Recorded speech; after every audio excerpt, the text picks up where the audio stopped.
Hey, it's Jeff McNichol down here at Mom's Music, 1900 Melwood Avenue. I was just thinking, when I was a kid, the magic was at Frankfort Avenue, the Mom's Music at Frankfort Avenue, and I used to beg people to get a ride down there just to hang out with the guys and see all the cool gear. Now that I'm the owner of this store, it's like a dream come true. We're recreating the magic with the vibe that we used to have at the old store. We're carrying all the gear that you're going to possibly want. We're giving you the outstanding service and personal attention that you deserve.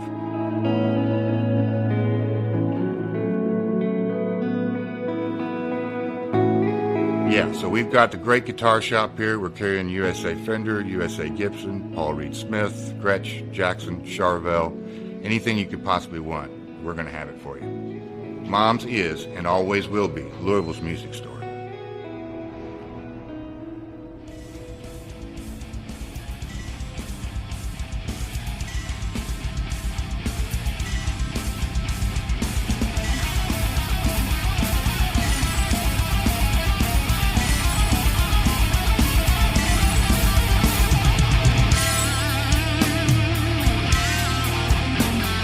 Thank you for tuning into the Metal Forge. I am Mark Jackson and I am your host. The premise of the show is pretty simple.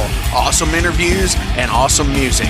If you want to contact me, hit me up at metalforgeradio@gmail.com or visit the website metalforgeradio.com. And now, let's get this show on the road.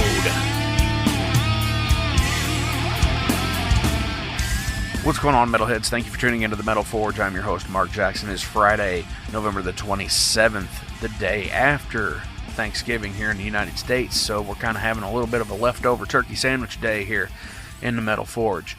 While we're hammering away with awesome Canadian metal from Lüger in Montreal, Quebec, and I'm looking forward to that one myself. I love talking with people from outside of the United States because finding out about their individual music scenes and so on and so forth, what it's like for them, just like how they've had to deal with the shutdowns and so on and so forth like we have.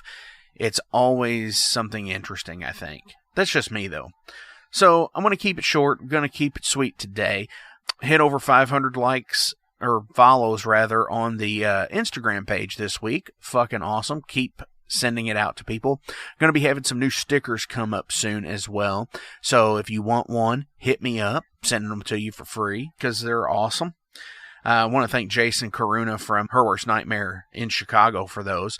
Check out the archives. He came on the show back in April. Fucking awesome, awesome band from up there. Also want to thank the sponsors, Mom's Music, Maxwell's House of Music, Tattoo Charlie's, The Wrestling Steve Show, and Kentucky Hot Brown Pedalboards. Check all of their sites out, momsmusic.com, maxwellshouseofmusic.com, and Kentucky Hot Brown Pedalboards, because they actually make things and sell things. Any piece of gear you want, from a guitar to a trumpet, I don't care. Whatever you want to play. You want to play a flute like Ian Anderson? Get one. Contact Mom's Music, Maxwell's House of Music, whatever piece of gear you want, within reason. For sure. Keep it in moderation, you know. Whatever you want, they should be able to get for you. Talk to Howard, to Mike, Bert, Brooks, Bobby. All of those cats over there should be able to help you. And if you don't want to go into the store because of lockdown restrictions and stuff like that, you don't have to be in the Louisville, Kentucky area. Get on the websites. Find out what they have. You know, find out what you want. Send them a message. Say, hey, I'm looking for something like this. They can find whatever you want, I'm pretty sure. They're awesome. Been dealing with them for over 20 years now. Kentucky Hot Brown Pedalboards, go to their site. Kenny and Tony Marine are the largest handcrafted distributor in the Kentuckiana area. They've shipped things all around the world. They do handmade pedalboards from wood. Put your wood in their hands, as they say. Awesome people. They came on the show back about a year or so ago. I have a Kentucky Hot Brown pedalboard, the slab piece that I have. You know, I put my bass wall on there and my Sans amp and my little tuner pedal, and I'm like metal the fuck out. So seriously, check them out. They will do custom work. They do stomp box risers. So many things. They build electronics into the board themselves. So you're just like plug and play. Go for it. It's fucking awesome. Also, you know, Tattoo Charlie's. Check them out. You know, if you're in the Louisville, Kentucky area, you want some good ink, some great fucking artists, check their site out, tattoocharlies.com. Set up your appointment today, because with the COVID restrictions and everything is by appointment now. Nobody in tattooing is doing pretty much any kind of walk-in business. So if you're in the Louisville, Kentucky area or Lexington, Kentucky area, hit them up. Get some awesome work. They do top-notch quality ink work and piercing. Fucking awesome. That's all I can say. And then last but not least, he's my buddy. He's Wrestling Steve. He's got a podcast called The Wrestling Steve Show. I know he's going to be offering some awesome shirts with the takeoff of the NWO logo.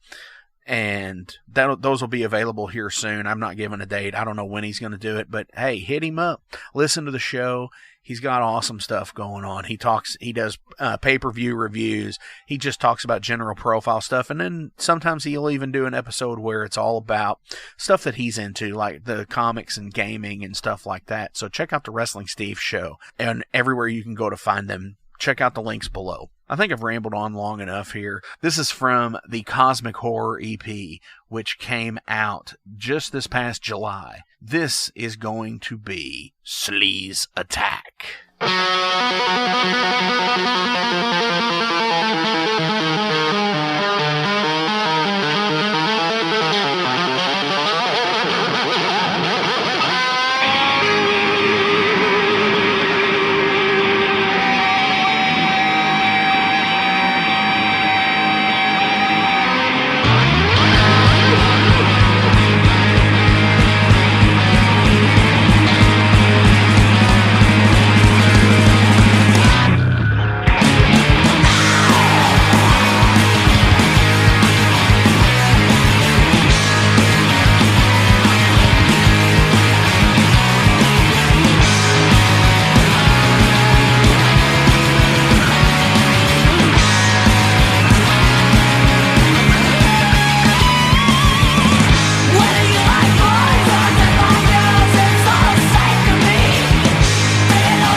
All right, Metalheads, and I'm being joined on the line right now from Lüger, from Montreal, Canada. I've got Frank here, Jim, and Hugo. Guys, how you doing? Doing pretty good. So how's Canada these days? I wouldn't know. Well, as far as Montreal, we're hanging in there, recording songs, not playing any shows, obviously. Which that seems to be the case with a lot of bands these days, because, nobody's really playing shows unless it's like a live stream setting. But a lot of bands are actually still being able to write, which is pretty cool. You got to find a way somehow. And if we couldn't get together, I think we'd find a way to, do it at a distance from home or something like that. Right on. Which, that's one of the things I always like to ask about. There are so many bands that I talk to that are either A, one-man bands, or B, like two people that are always together. And then there's some of these bands that are like all over the world, it seems like. They have members everywhere. Tell everybody about that for you guys. I think we're like one of the, how can I say that? You can say like an old school band kind of thing. Although we do use, we do share a lot of stuff through, our Google Drive and whatnot, but we actually get together to write. It rarely happens where, there's an entire song that's done out of, maybe except like the main idea and lyrics which come from Jim. We always have to get together to get a final version done. Right on. So you actually get together and write it and practice it. Yeah. That's cool. So about once a week for the past 5, 6, 7 years-ish. Awesome. So y'all are pretty well tightened up and could just go at the drop of a hat, I guess. Yeah, I wish we could go out and play and show off a bit. Right. That's because that's the ultimate goal is to do that. It looks like y'all have been around since about 2013. Yeah, I wasn't in the band then. I joined about 2 years later. But yeah, the project's been around for a long time. Okay. And it looks like I'm seeing that y'all have a couple of singles. Then there was a compilation up to a full length, which is Hellraisers of the Waste. Yeah. And that was in 2018. And you've got Cosmic Horror, which came out earlier this year. Yep. And we're working on another one right now. We don't have a title for it yet. Right on. Is it going to be another EP? Is it going to be an album? We're hoping to get an album done. Like so far, things are moving pretty fast. We have 4.5 songs done. I think we're demoing songs right now. Nothing is recorded final, but yeah, and it's all new stuff too. It's the first. That's the first for us because you were talking about the first record, Hellraisers of the Waste. That was like you could call it a collection of material that had been previously written, maybe two or three songs on the album had been written pretty recently up to its release, but all of the other stuff had been around for years, and some songs from that era didn't even make it on the record. So I guess you could see a 10-year-old song pop up a few years from now, and it would have been written in, I don't know, 2014-ish, something like that. Okay. So we're in no shortage of material. We're just trying to find a way to get it all organized and out there. Right. It's the thing of what works best with what you're going to be doing. Yeah, and find the right time for it, too. Some songs won't fit in, and we'll just put it in a drawer somewhere and wait for the right moment to pull it out. Right on. And I think that's a good thing to have to be able to gauge your audience and be able to gauge not necessarily your personal audience, but the audience of in general, the world, when it comes to writing and debuting songs, that you got to know when it's the right time to do something like that. Yeah, and trying to get a sense of unity for a record. If a song doesn't belong there, right, it can change the dynamic of an album. Yeah, that if it doesn't fit, then it's that one odd track that's it doesn't sound like it should go there. But sometimes tracks like those, they'll kind of earn their place over time once they're up there. You kind of have to. I was thinking. I remember. We spoke about this on many occasions about the song Sado on Hellraisers of the Waste. It's more like a punk sounding song. It doesn't have a solo on it, and it's like a really basic guitar riff. It doesn't have any more parts than what's there. It's maybe 2.5, 3 minutes long. And we always saw it as the outcast of the album. All right, that's the one we're squeezing in there, but I'm not quite sure it's we could have worked on it more or whatever. It was always a good contender for doubt. And then over time we're like, wow, this is really cool. It's good that it's on the album. So you had kind of a trepidation there about releasing it, and then after the album's been out a couple of years, now you're just well, that was a good decision that we made. Yeah, a couple of years, that's right. We were talking about it maybe not not more than like 2 weeks ago. Wow, that's cool. So it looks like in lyrical theming, I'm going to go with there's like the horror and occultism and stuff like that. What else inspires you to write music? That's a question for Jim, but I think you nailed it there. Like a lot of poetry and a lot of movies. You could say, you know, a B-movie, aesthetic kind of thing. As if if we could draw, we'd probably release a comic book instead. Nice. I could get that. I can get behind that, definitely. Speaking of drawing, I'm looking at your the new version of the logo here. And I know it was done by the Pit Forge, Daniel Porta. Awesome dude. He's got a shout out again this week on the show because he just does such fucking awesome work. Yeah, no doubt. So you would have released a comic had you been able to draw. Yeah. And you said, with the movie influence and stuff as well. Do you have a favorite film? Like a band favorite film? We all have like pretty diverse taste, like from one another, but a band film. Let me just touch base with the guys there. I don't know. Yeah, Street Trash. Yeah, Jim says Street Trash, but I haven't watched it, so then we're out. another contestant, perhaps. RoboCop. Yeah, RoboCop. all the Paul Verhoeven stuff. That's good. What else? What else would be when we download movies at work sometimes? Like we work in a pawn shop and we just have movies play on big screen TVs for our own entertainment. And RoboCop was in there. What else did we watch? Stone Cold. Yeah, Stone Cold, not the wrestler, but the movie with with Brian Bosworth. That's great. Yeah, bikers.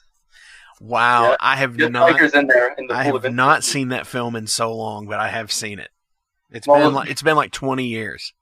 I can't imagine. They live. Yeah, John Carpenter. Yeah, They Live. John Carpenter movies. Oh, of course, yeah. Yeah. That's just a hardcore film to begin with. Totally, and the guy's looks perfect. Like looks like a rock star. Oh, absolutely, Roddy Piper. Hell yeah. All right, hang out for a minute. We're coming right back with Montreal's Lüger. Since 1973, Tattoo Charlie's has been an established body modification studio in Kentucky, featuring world-renowned artists and piercers, currently with locations on Preston Highway and in Lexington, a staple point in the tattoo community. Learn more at TattooCharlies.com. Set up your appointment today at 7904 Preston Highway. Our tattoos are done while you wait. Hey guys, Wrestling Steve of the Wrestling Steve Show here. So if you're currently listening to the Metal Forge with Mark Jackson, then you understand that Mark Jackson has a pretty discerning taste when it comes to music as a whole. You'll also understand that he has a discerning taste for professional wrestling, just like me. My show is called the Wrestling Steve Show. I talk about modern and classic pro wrestling in a completely unbiased, unfiltered way. Be sure to check me out on all available podcasting platforms. That is the Wrestling Steve Show. And I am the host, Wrestling Steve. Just remember, like Confucius said, man who goes through turnstile in Thailand is going to Bangkok. Pro wrestling. So many musicians have an issue with this. Can you detach yourself and listen objectively to your music, without criticizing it? I'd like to think I can do it, but then when I talk to someone else about our music, then it just proved me wrong all the time. So, so no. No, I think I have I can say a lot about what we do and attempt to analyze it, but then I can't pretend to have an outside view on it. Right.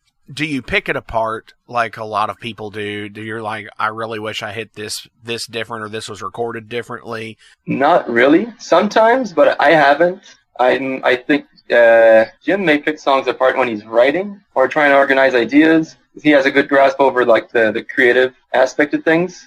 But I don't know. Other than that.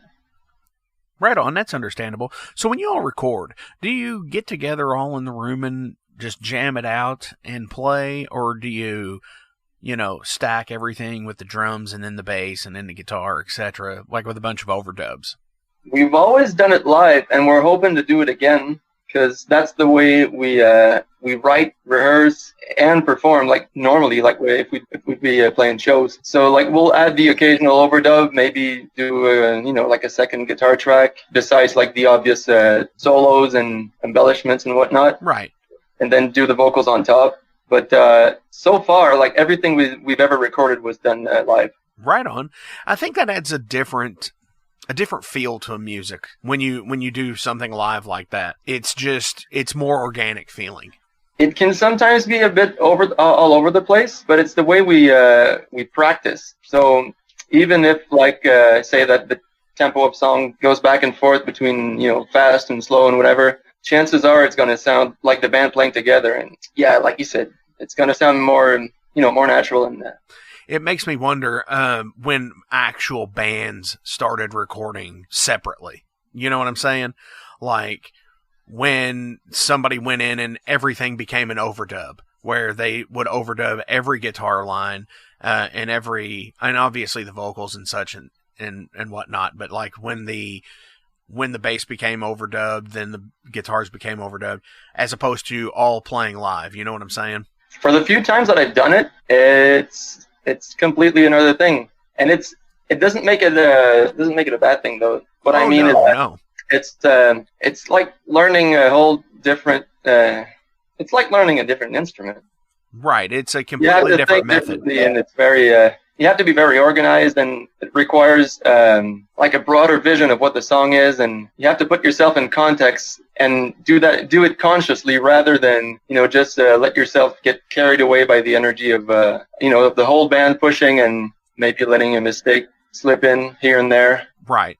With it being totally fine, because there are mistakes over most of our favorite songs and entire records, for that matter. Like we were talking about Iron Man the other day, and when they get back into the riff, I think it's you were saying it was slower. It's plus lent à la fin.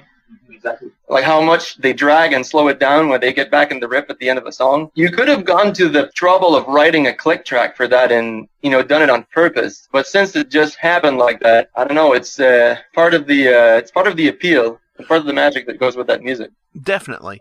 And I think when Sabbath, were doing their deal like that, I don't know if they could have actually got away with playing to a click. You know what I'm saying? I think it had to be organic with them. Yeah, I don't think they had a choice either. They want to.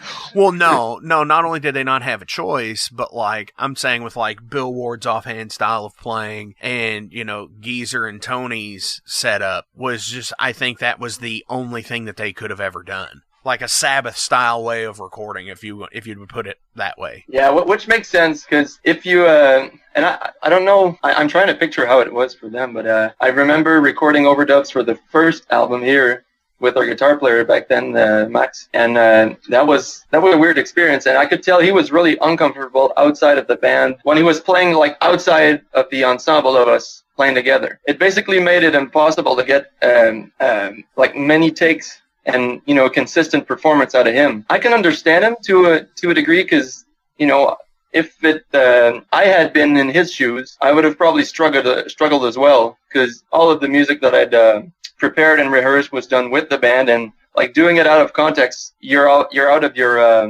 comfort zone. Yeah, but yeah. Out of how can I say that? You don't have the security, and you're looking for markers too. Like I was playing bass at home last night. I just let it go after a while. I was like, I got to get in the room and play it loud along with the drums and see what works and what doesn't. Definitely. I'm looking at some of the songs on the EP and the album. You've got a couple of shorter songs, average of length of songs of like 3.5, 4 minute stuff. But then it seems like you've got a couple that are like 6 and 7 and 8 minutes long. Yeah, that happens. And whenever it does, we're always convinced the song is 4 minutes until we look at the recorder. So it's like a suspension of disbelief where it feels like 4 minutes and it goes by like 4 minutes, but it's really 8. Yeah, and we're like, wow, that's cool. Like, let's do it again. And we're exhausted. And then we find out it's like a super long tune with like a million riffs in it. Which, when I was listening to the EP earlier, I noticed that. I was just like, wow, this just, it flows. There's like a ridiculous flow with the Cosmic Horror EP, and you have a 7-minute song on there.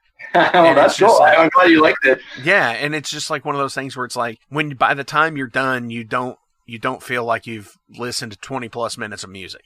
It's always a gamble. If you're gonna do a long song, you gotta keep it interesting. And if it doesn't work out here when we're playing it, chances are it'll get dropped. Which it's one of the things that I've noticed with bands. Take the Metallica thing, for example, where they completely cut parts out of long songs live because either A, it doesn't flow live, or it might be a difficult riff. Have you all ever done that? Never. Like, we always played songs in their entirety. Although the idea of doing like a medley of some sort would be funny, but I don't know. We never discussed that. That would always be fun. We're lacking party tunes in our repertoire to do that. Right.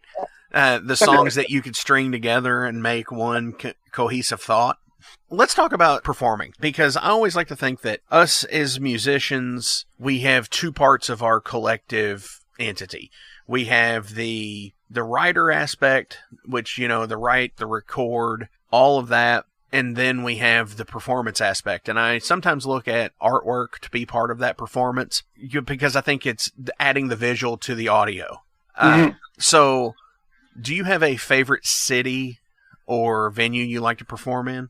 Off the top of our heads, Toronto comes to mind, outside of our hometown. Right. But honestly, like right now, we could play anywhere. I would be happy. Right. But that's a good thing because, like, yeah, I think when things go somewhat back to normal, I should say, not whatever they call the new normal, is the thing of saying just playing a show is going to be so gratifying. Mm-hmm. If you had to choose between writing and recording music or playing live shows for the rest of your career, what would it be? Tough call. I've got to, for my part, I don't know. I would probably, does jamming out and record at the same time count? We've got to find a compromise. I think it would. I mean, yeah, if that counts, I'm in. I'll do that. You found the way around that question, which I really like, because you could always just invite 10 or 20 friends over. Yeah. And let them watch you record. Yeah, but don't tell anybody, though. Yeah, right. You have broken the question. Jim says he would rather record than play out. Okay. That's not an uncommon thing. I know quite a few people who would just rather record and just constantly put stuff out. And then there's the ones that never want to record and always want to play live. So it's a very mixed bag of... If you could play any major concert event from days gone past, what would it be? I don't know. I'm just trying to... We're talking like Monsters of Rock, a Woodstock, a Download Fest. U.S. Festival? Yeah, I don't US know, Fest. 83. Wow, that's cool. The one where Judas Priest were playing, and they're like out the sun in the afternoon, and you can tell it's got to be like 1,000,000 degrees on stage. And they're still wearing leather. Yeah. And like half the population of the States are there. Definitely. All right, we're going to take another minute here, and we're going to come back with some more questions for Lüger. Hey, it's Mark Maxwell at Maxwell's House of Music. Listen, all this stuff is now available to purchase on our website. Check it out at maxwellshouseofmusic.com. We carry all the top brands, like Fender. We got Gibson. We also have basses. We've got ukuleles. We got drums. We've got sound gear. We've got keyboards.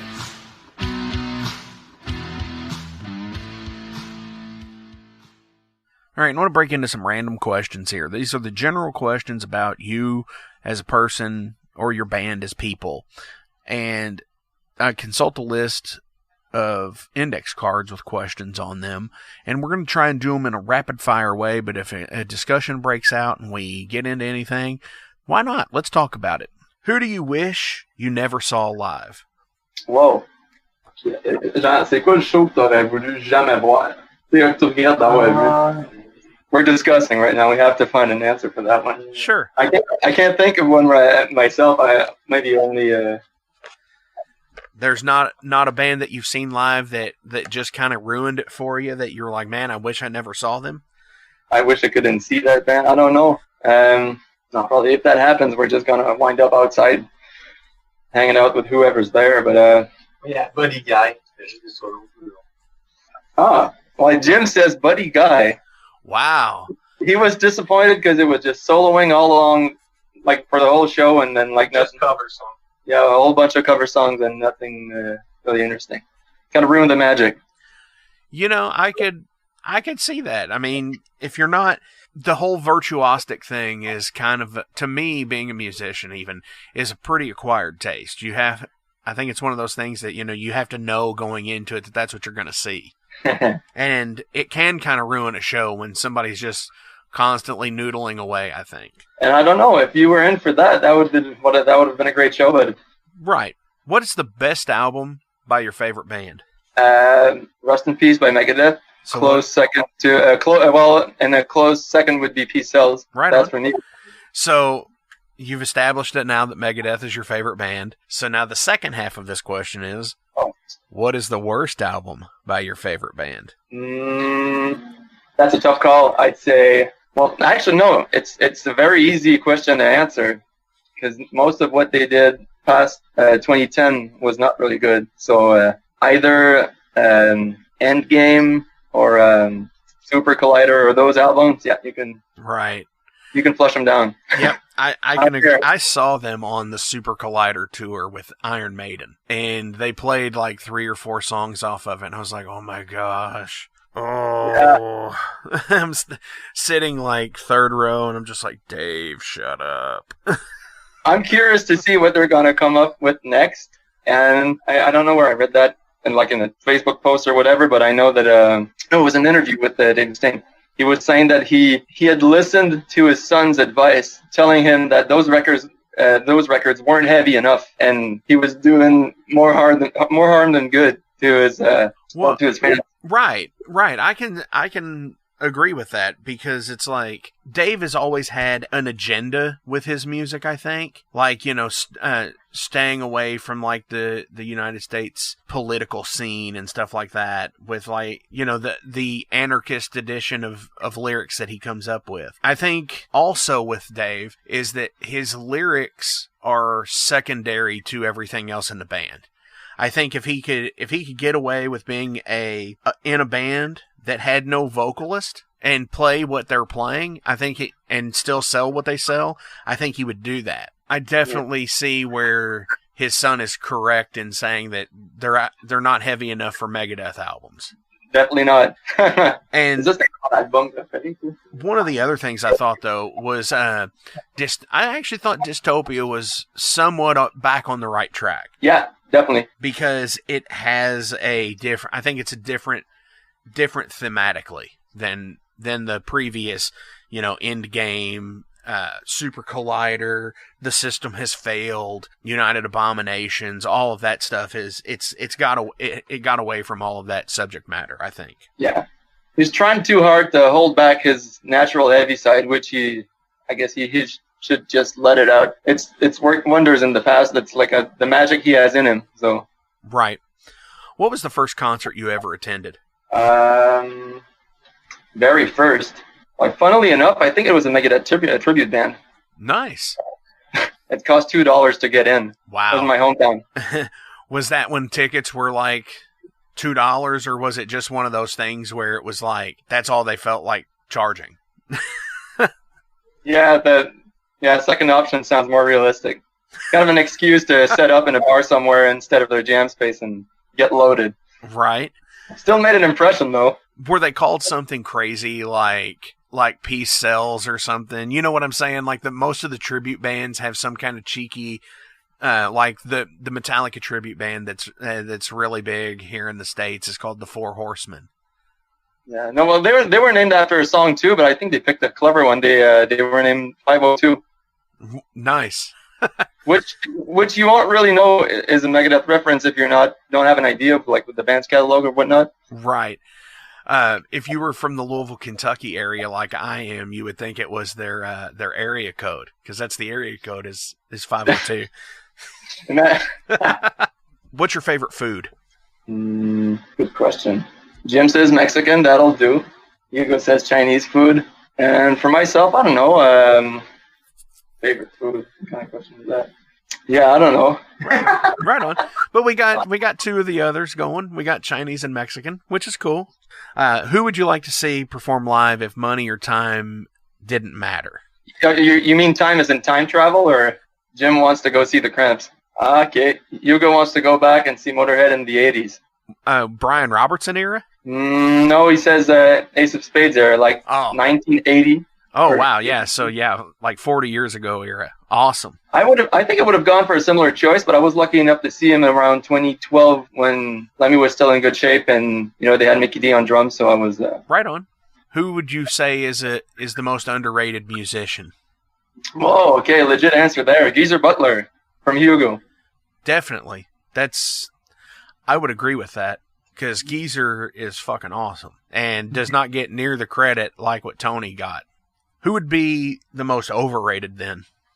I have trouble answering to these questions. I always find a way that.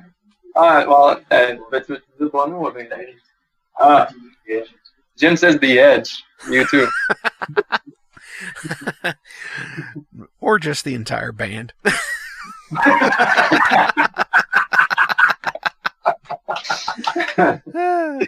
Yes. What's your most embarrassing moment? Can be from your personal life or from playing music. Well, hold on a sec.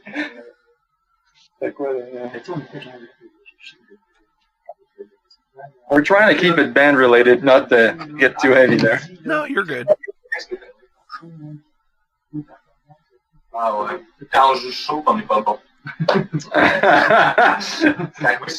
Okay, it appears we can't pinpoint a specific date, but we were going reminiscing a few occasions where, I'm saying the guys Jim and Hugo played together for a long time before Lüger too, where they played and were too drunk to play, and they were trying to pick one, and they said, well, all of the times we were too drunk to play, those were all of the most embarrassing.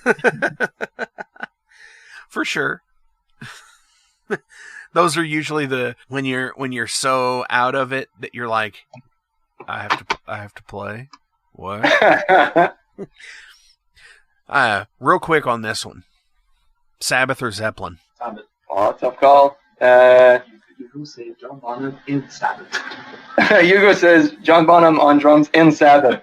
But see, that's harsh. Because I actually like Bill. I like too. He likes Bill too, but I just heard so thick click on the tongue on the album Volume 4. I just heard so mistake. Yeah, he heard too many mistakes on Volume 4, and he's ready to vouch for Bonham. I could get behind it. I always clown on Sabbath online now because like when they were doing like the 13 album. When they decided that Bill was going to leave the band because they couldn't get together on like money and time off, they completely cut him out of all pictures. Yeah. So now they're acknowledging him again, and I always ask every time they post a picture from like the classic lineup, I'm like, who's that guy there? Yeah, now that's a weird thing to do. On 13 is Brad Wilk. Yeah. To answer the question in a more traditional sense, Jim says Sabbath, and I think I'm going to go with Sabbath too, although, Zeppelin is up there too. Right on. All right, I'm going to take one last break here. We're going to come back and finish these general questions up with Lüger. Stay tuned. Hey everybody, thank you for tuning into the Metal Forge this week. I really appreciate every last one of you that listens. But before I go any further, I do want to tell you that we do have a Patreon page here. And there's 3 tiers. There's the Down and Dirty $1 tier. It's just $1. Hey, you're not going to miss $1. Nobody does. Then there's the $5 Showstoppers tier, which you get a patch, stickers, whatever we have that's in that price range. And then there's the $20 a month Master, where you can get a t-shirt, any size, any color of the Metal Forge logo. Fuck yeah. That's awesome stuff. Oh, and by the way, if you donate on there, guess what? You get the show 2 days in advance from everybody else. Thank you all so much. It's patreon.com/metalforgeradio. Check it out and donate today. I love you guys. Thank you. This is another quick one. Denim or leather? Well, denim for me, I think. Or maybe like 40% leather, 60% denim. Does that make sense? Right on, yeah. So you rocking the leather jacket with some pants. Yeah, 50-50, he says. Half leather, half denim. Definitely. I should have set up a pie chart of all these answers. For sure. What's one thing you'd change about yourself? Recently or like... No, just in general. One thing you'd change about yourself. Well, I haven't been drinking for a while, but other than that...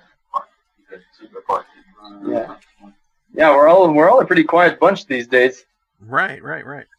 I only got a couple more here. What song or band would you never want to hear again? Okay.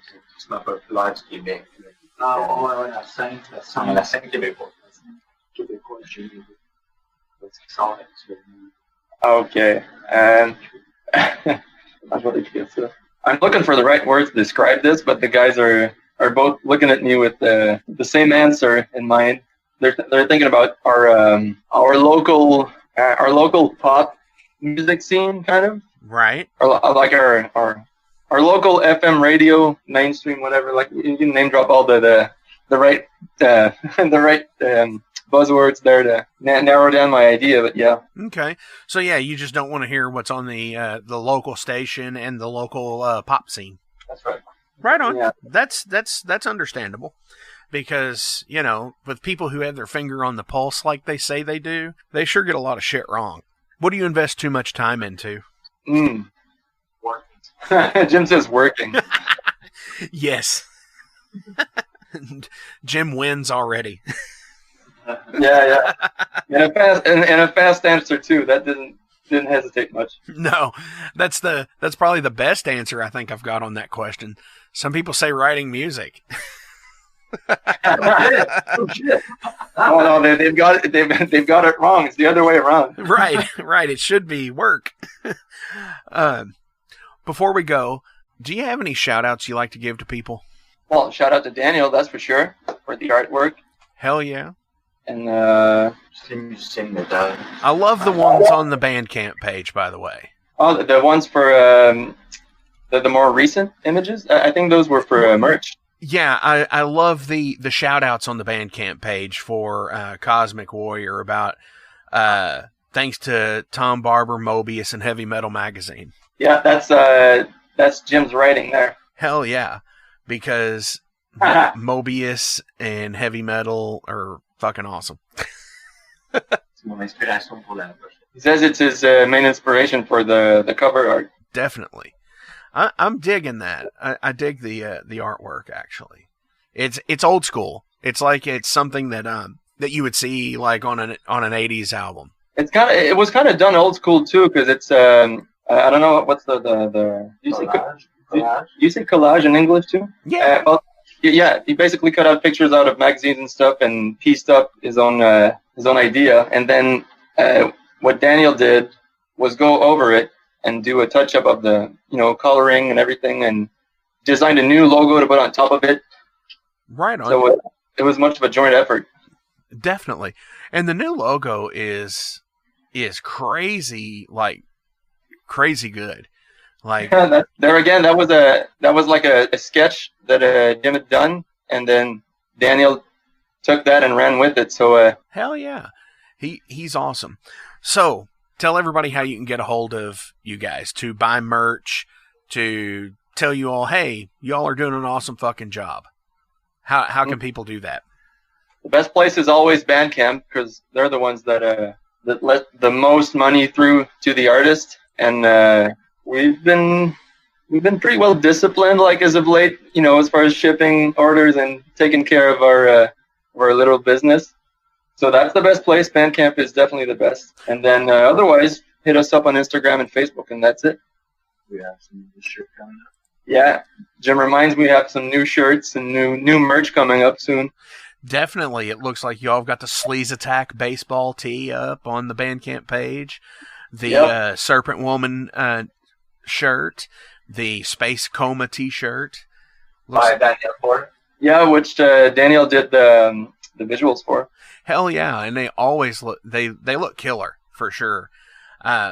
Prices, that's one good thing about Bandcamp is wherever you are in the world, it will automatically put your price on there in wherever you're buying from. So like, if this is like 25 Canadian dollars and I want to go buy it, just put it in there, it'll automatically convert it. So yeah, and you're on the right side of the border. Right. For sure. Well, unless, that depends on where I'm buying from. Yeah. I wish it were easier for for the British releases, because I end up paying a whole lot more for those. And that's lugerband.bandcamp.com, and you'll be able to click the links below to go to those pages, go to their Instagram and so on and so forth. Give these guys a like and a share. This is the big last question. I always have a really big last question. Okay. What's your favorite animal? I kind of like cats, or The cougar. Yes. Yeah. Cougars. Yeah. Jim's telling me he's a big cat person. Yeah. Me too. Yeah, you go too. Oh, well. All right. Big cats it is then. Big cats it is. Awesome. Guys, thank you so much for spending your little bit of your afternoon with me today. On the way out from the EP, what do you want me to play? Yeah. Awesome. Yeah, Space Coma. All right. And this is from Lüger, from Montreal. This is Space Coma.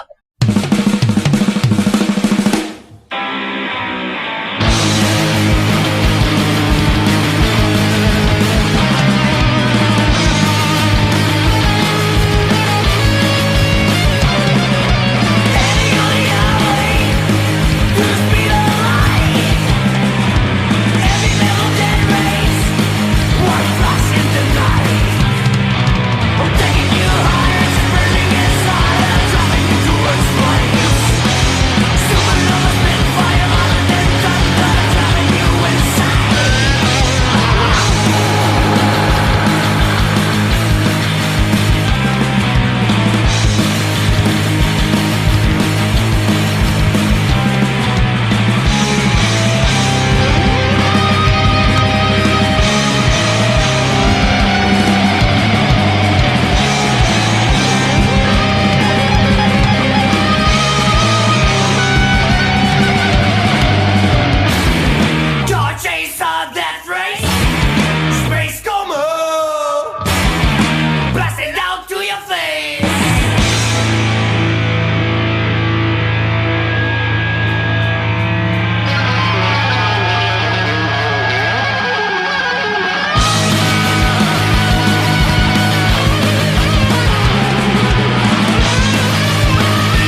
Musicians, rejoice.